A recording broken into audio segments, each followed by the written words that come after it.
कि ईरान और पाकिस्तान आ गए हैं। कतर की दोहा में हुए इस्लामिक शिखर सम्मेलन के बाद पीएम नेतन्याहू ने हमास की टॉप लीडरशिप के सफाई का फिर से ऐलान किया है। इस बीच ट्रंप ने हमास को धमकी दी है कि अगर बंधकों को ढाल बनाया तो भयानक अंजाम भुगतने होंगे। वहीं इजराइल की युद्ध तैयारी ने तुर्की के राष्ट्रपति एर्दोआन को भड़का दिया है।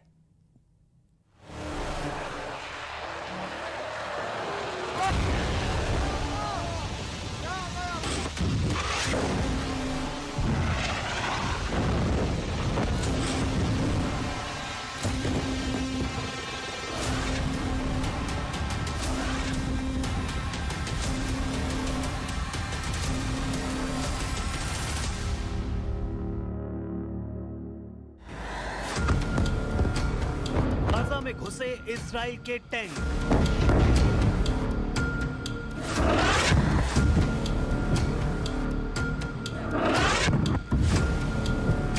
हमास के द एंड का काउंटडाउन।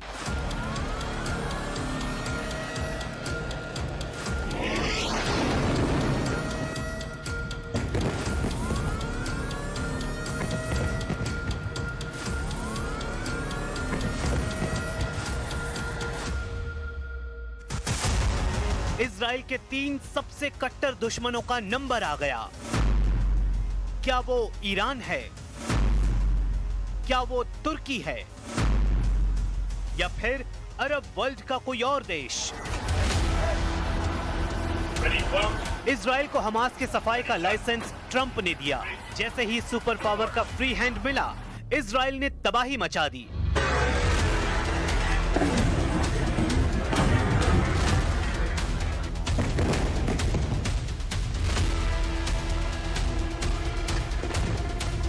मगर कतर को ट्रंप ने बचा लिया है। सुन लीजिए कैसे। Well, he won't be hitting in Qatar, as I say. I call it Qatar. You call it Qatar. Trump ने गारंटी ली है, कतर को कुछ नहीं होगा, इजराइल हमला नहीं करेगा। यानी कतर अब सलामत है। लेकिन इजराइल को ट्रंप ने क्यों रोका है? क्या कोई बड़ा खतरा उन्होंने देख लिया है, या फिर इजराइल का टारगेट बदल गया है? क्योंकि ट्रंप ने सिर्फ कतर पर हमला न होने की गारंटी ली है। इसका मतलब ये है कि इजराइल कतर के अलावा जिस दुश्मन को चाहे बर्बाद कर सकता है। जैसा कि सब जानते हैं, इजराइल के दुश्मनों की कमी नहीं। इजराइल के दुश्मन युद्ध के लिए तैयार हैं। इजराइल के दुश्मनों को अच्छी तरह मालूम है कि नेतन्याहू दुश्मन के हमले का इंतजार नहीं करेंगे। पहला धमाका इजराइल करने के लिए कुख्यात है। इसलिए सऊदी क्राउन प्रिंस मोहम्मद बिन सलमान के दिल की धड़कनें बेकाबू हैं। तुर्की के स्वयंभू खलीफा एर्दोआन की आंखों में बारूदी धमाकों के दृश्य हैं। ईरान के सुप्रीम लीडर अली खामेनेई को सोते जगते सिर्फ जंगी जेट से बरसता बारूद दिख रहा है। मुस्लिम उम्मा के 57 देशों में बज रहे वॉर सायरन ने खलबली मचा रखी है।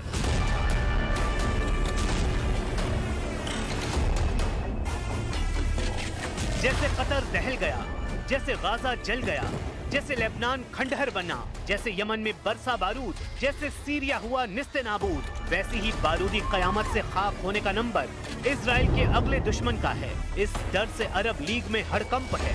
इजराइल के हमले के खौफ से मुस्लिम उम्मा में युद्ध की तैयारी हो रही है। शिखर सम्मेलन हो रहा है। नेटो की तरह इस्लामी देश सैन्य संगठन बनाने का प्लान बना रहे हैं। दोहा में 57 सुप्रीम लीडर जुटे हैं। सबका मकसद सिर्फ और सिर्फ इजराइल की बर्बादी है। सबका मकसद इजराइल के खतरे को मिटा देना है। अरब वर्ल्ड एकजुट होने का मैसेज दे रहा है। इजराइल को हथियारों की नुमाइश से डराने की रणनीति भी चली जा रही है, जिसे देखते हुए सुपर पावर अमेरिका ने भी दोहा में अपनी मौजूदगी दर्ज करा दी है। अमेरिकी विदेश मंत्री मार्को रूबियो दोहा पहुंचे, लेकिन उससे पहले वो यरूशलेम में नेतन्याहू से मिलकर आए, जहां गाजा में सुपर पावर ने नेतन्याहू को फ्री हैंड दे दिया है। जिसके बाद इजराइल ने गाजा पर टोटल कंट्रोल का मिलिट्री ऑपरेशन भी शुरू कर दिया है। गाजा में इजराइल के ग्राउंड ऑपरेशन के बाद युद्ध फिर से भीषण दौर में पहुंच गया है। प्रेसिडेंट ट्रंप ने नेतन्याहू को फ्री हैंड देने की वजह हमास की उस धमकी को बताया है, जिसमें उसने 20 बंधकों को मानव ढाल बनाने की बात कही है। और चलिए, इस बुलेटिन में फिलहाल के लिए बस इतना ही। बाकी अन्य खबरों के लिए आप बने रहिए हमारे साथ। नमस्कार।